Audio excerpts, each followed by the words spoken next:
Hey, what's up, everyone? Welcome back to Pave the Way. I have John Martinez back for podcast number 2. John, thanks so much for coming on the show. Man, always a pleasure, Greg. You know that. I actually saw your Facebook post a couple weeks ago, and you're like, I'm looking to be on some podcasts. So I'm like, man, Yeah. I'd love to have you back on the show. So if you didn't listen to show number 1 with John Martinez, he is a sales and marketing expert. He's actually one of my mentors who took me under his wing a couple years ago. And this guy has taught me a ton of stuff in sales and introduced me to his network. So I am forever grateful for meeting and adding value to John. So really excited to talk about more marketing stuff today on the show. We spoke a lot about sales last time. You know, you've become an expert marketer over the last couple of years, and I've heard you speak at some events and like about some content marketing. It just blew my mind. So John, if people have not heard about you, if they didn't listen to the show part 1, can you just kind of give a little high level background on kind of, you know, who you are and where you came from? Sure. Spent my life in corporate America, kind of worked my way up the sales corporate ladder, if you will. All commission salesperson, then some good salary gigs, and then into some sales leadership positions, VP of sales and things like that. About 5 years ago, I decided to become a sales trainer. And shortly after I launched that business, we got pulled into the real estate investment space in a big way. So now our sales training company focuses strictly on real estate investors, helping them buy more houses at deeper discounts, train their acquisitions and sales teams, things like that. Cool. So quick question on that before we get into some marketing stuff. So you were obviously in corporate America. Yeah. Obviously probably doing well, making some good money, but something wasn't sitting well with you. Obviously you decided to quit. Yeah. What was your breaking point when you said, you know what, I've freaking had it. This is like, what was like, do you have like a day or a specific sequence that happened to where you were like, you know what, F it, I'm freaking taking the jump? Because like a lot of people I've talked to, they have like that moment where they're just like, they've had it, you know? Yeah. Yes and no. I feel like that moment was like 2 or 3 years long, but it did culminate on a specific day. Yeah. I just remember, man, I was depressed. I felt like every day I woke up and it was like, I'd think to myself, is this my life for the next 30 years? Like I get up, I run appointments, I do this, I do that, Yeah. I had some money, but not nearly enough. We were still check to check. It sucked. I just thought like, is this what it's come down to? Is like, I'm this 60-hour-a-week worker bee. Like I might as well be a robot because I've got no life outside of work. And this is it for, until I retire. I'm going to get up. I'm going to work for someone else. I'm going to go to bed. I'm never going to enjoy life. And looking at that for 20 or 30 years, I'd get up thinking that every day. I'd fallen into a depression. And then I had a few days off for Christmas one year. And I think it was Christmas Eve. And I was sitting on my couch.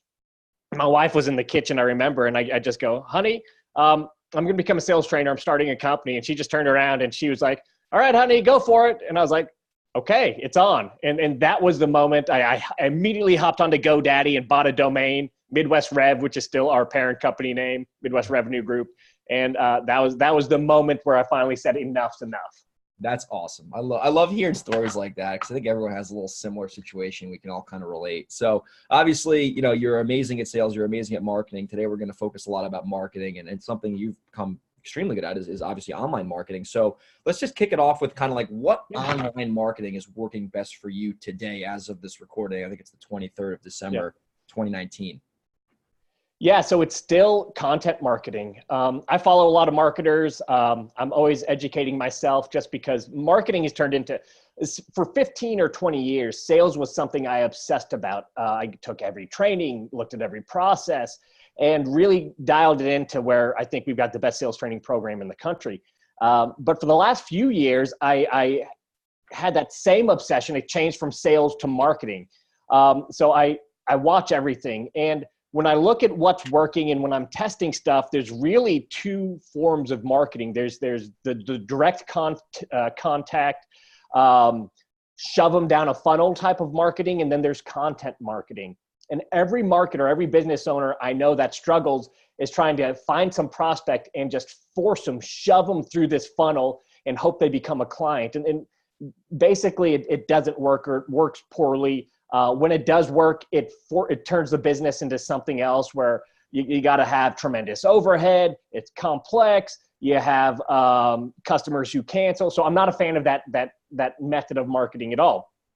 We use a lot of the same stuff, but we use content marketing, which is basically find prospects, help them, show them that you know what you're talking about, give them good advice that actually helps them whether or not they ever work with you, and then just give them a very simple way to work with you if they want more help. So basically all of our videos, all of our content, whether it's video or text or whatever, is, hey, if you're struggling with this, here's how you fix it.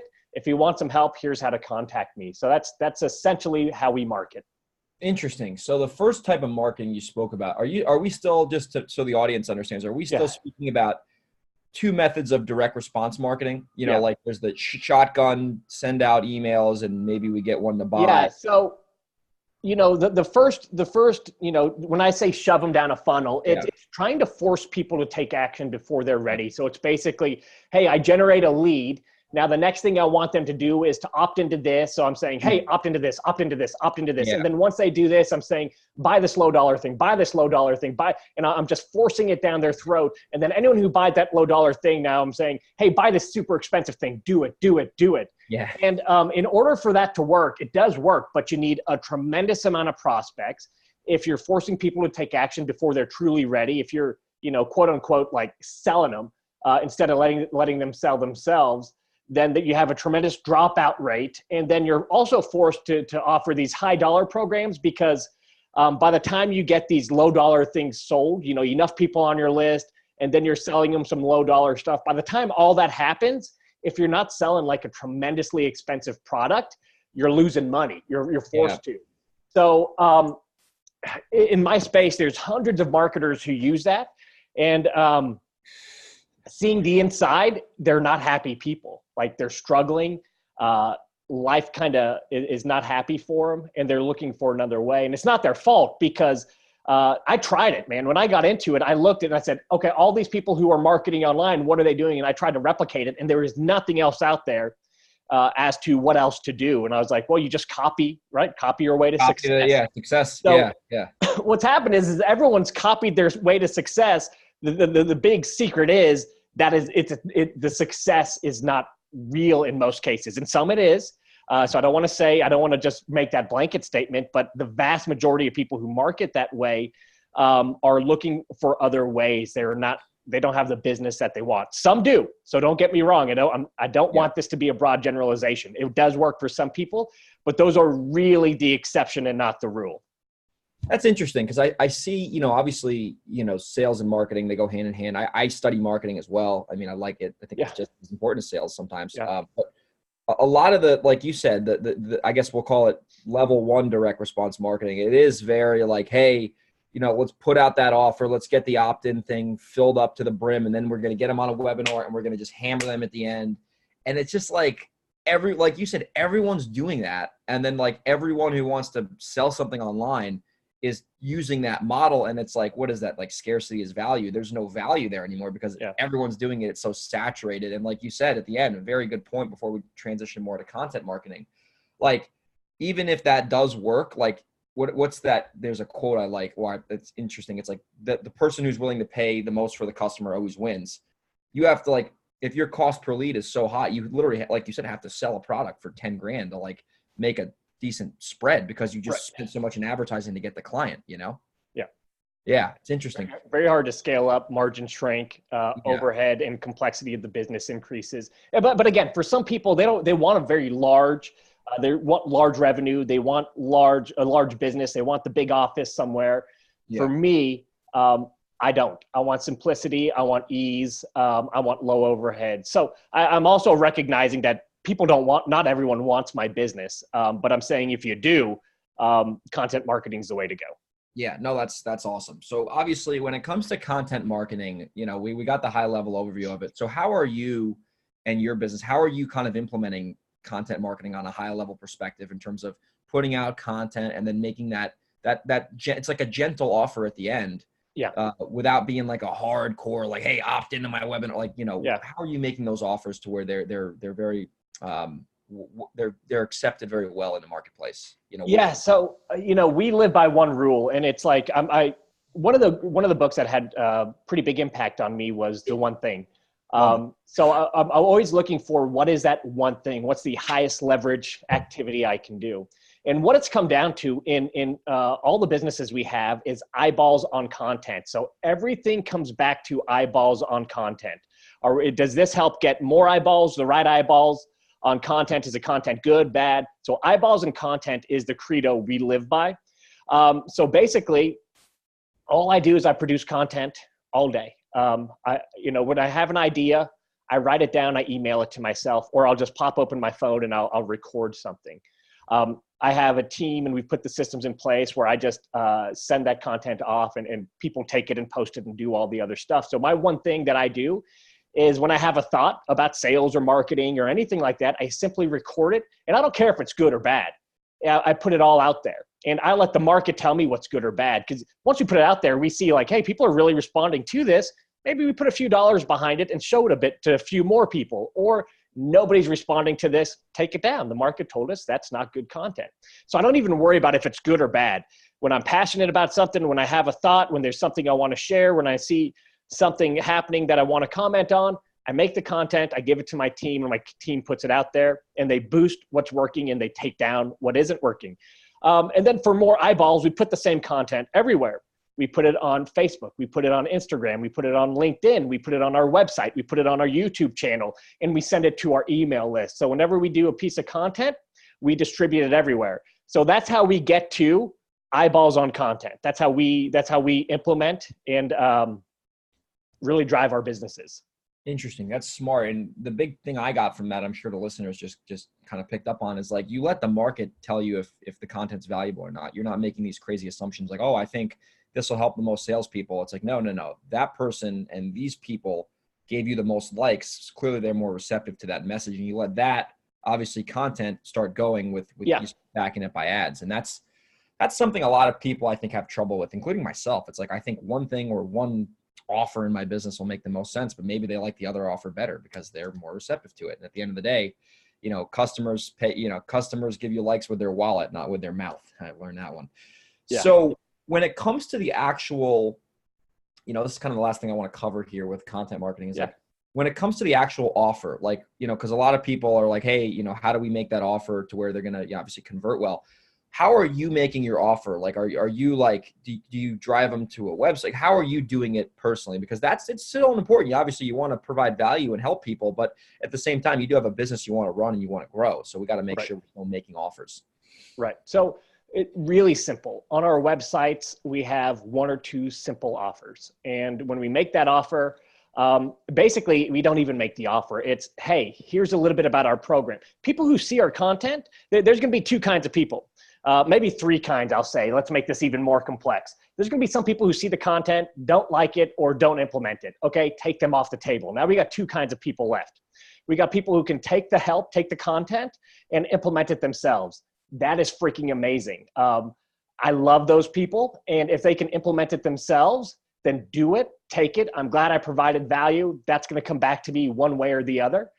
Through people sharing what we do or just saying, hey, I took your advice, I used it, it worked, whatever. God bless those people. Love them. They're going to take it, use it. We're never going to do business together. Doesn't matter.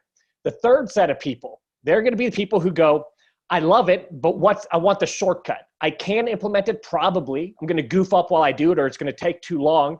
You obviously know what you're doing. Can you help me? So they find the product pages on the website, which is basically, this is how I can help you do all the stuff we've talked about. And it goes to an application and they apply. We don't work with everybody. We only work with those we want to because, again, life sucks if you're working with people you don't want to work with. And there's going to be some people that you can identify. They're not going to get the results, I promise. Yeah. So I'm not going to work with them. They're not going to implement, or they just don't have the right stuff going yet. In REI, for example, if they're not producing and running leads already, we don't take them on as a client because, hey, if you're not marketing and going on appointments, it doesn't matter how good you are at sales. You don't have any appointments to run. You're not going to make any money. So we won't work with those people, right?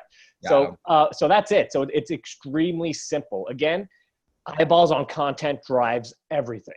Yeah. No, it's smart. And it's like you don't want to take on clients just to take on clients. You want to make sure that you're taking on people who you'll provide value to. And that's a great way to reframe, like taking on clients in general, especially from your marketing. Like someone calls up, they've never done a deal. how are they going to benefit from converting more leads when they've never talked to a lead before? It's like you're going to sell them something that they're not going to get value from. So, yeah. And beyond that, the long-term impact is, guess what? They will have paid me and not gotten results. And what is that going to do to my reputation? What's that going to do to referrals? Nothing good. So there's, beyond just not helping that one person, there's a snowball effect that comes from either making sure you work with the right people or making sure you, or just taking on the wrong people. There is a snowball effect that comes from that. Absolutely. No, I couldn't agree more, man. It's something that, a lot of people, they need to take note of if they're trying to become a coach or a marketer, whatever the information business in general. So what are you, as we start to sum the show up here, what are you studying, to get your, like, what are some things you've been, looking into over the last year that's given you some of these great ideas that have really helped you kind of, become the marketer you are today? Like, well, are there some people or some books or some things that you've just gotten value from that maybe some others could say, hey, this is helpful? Right. From a marketing standpoint, Frank Kern was a massive influence, worked with him for a little while. And it was very beneficial. And then Jason Hornung, Hornung, also a fantastic marketer. We use the exact same type of marketing, almost to the T. We actually were with Frank at the same time, and we both got what we needed to from that program and then implemented it on our own. But Jason has a marketing agency. I love his content that he puts out. And I'm one of those people, I'll take Jason's content when he puts out something new and I go, okay, I don't need Jason's help. I can implement this myself. And then there's some things Jason has done, like when Facebook started announced their switch from ad set level budgets to campaign budget optimization, which is just, it sounds like a bunch of gibberish, but he was like, hey, this is what's going on. We've done some testing. And I was like, well, give me the shortcut. Let me buy your $99 program so I make sure I'm doing the right thing. So I'm part of the system, right? I do the exact same stuff. But he's also an amazing marketer. Those are probably my two biggest influences. The third biggest influence is not a person, it's data. I have learned a ton just by looking at data. You can just you can put any junk out there in any marketing platform. I love Facebook because you get Facebook and Instagram, but you can not know what you're doing. And if you put out ads, not knowing what you're doing, just faking your way through it for a week, you now have enough data to make you dangerous. So another huge influence that I think not enough people put their faith in is just your own data, right? You don't always have to go somewhere else. Test stuff, look at the data, and that will tell you a ton. That is such a nugget for everyone listening. I mean, my goodness. It's like anything, especially the internet, because you have so many more things you can track. Like, even if you bomb, like you just said, you know why you bomb. Hey, you only got reached by, X amount of people. How do I make that better? You can make adjustments once you have numbers, and that's freaking awesome. I got that nugget. I was just like, I wrote that down twice. So, listen, John, this has been a good show. We're going to really wind this down now. So if you had to kind of leave with one more marketing nugget for everyone before we give them, the listeners, ways to contact you, what would that one last marketing nugget be if you had to pull something? It's a mindset nugget. You need to go into any marketing with the intent of actually helping. I think marketers that go into marketing with the intent of selling something, with the intent of converting someone, when you have that intent, I think you take the wrong road, you take the wrong actions, you look at the wrong data. When you go into marketing with the intent of actually helping people, great things happen, and it's authentic, and people see that, and you get better results, and you end up actually converting more people. It's the same as sales, right? When you go into sales, with any sales conversation with the intent of just having an open, honest conversation and trying to help this person, you convert more than if you go into the sales conversation with the intent of just getting a sale. Trying to buy the deal, yeah. Marketing. Man, that's gold. We'll leave it there, man. That was a mic drop, even though you don't. So, John, if people were interested in learning more about you and some of the companies you own, what would be the best two links for them? Maybe one for the sales training and one for your new business. Yeah, MidwestRev.com for real estate investors and their sales teams. That's how you can get to us. Or you can just Google REI Sales Academy or John Martinez Sales Training. You'll get to the same place. And just like we've talked about today, tons of free content. Some of you will be able to just take that content, run with it, lock down more deals at deeper discounts, go for it. If you want more help, you'll find out how to get it on the website. And then I'm also helping people, people like me, 5-6 years ago, we talked about how I was in corporate America and started my own sales training business. It was a heck of a learning curve. So for anyone who's in corporate America, anyone who's in sales leadership, if you want to start your own sales training business, I'm helping those people do exactly that at 7figurecoach.com. It's 7-figurecoach.com. Cool. We'll make sure we got both of those links in the show notes. So John, thank you so much for your time. It was a pleasure speaking with you. And this interview is going to help a lot of people, man. Awesome, man. Have a good day. Cool.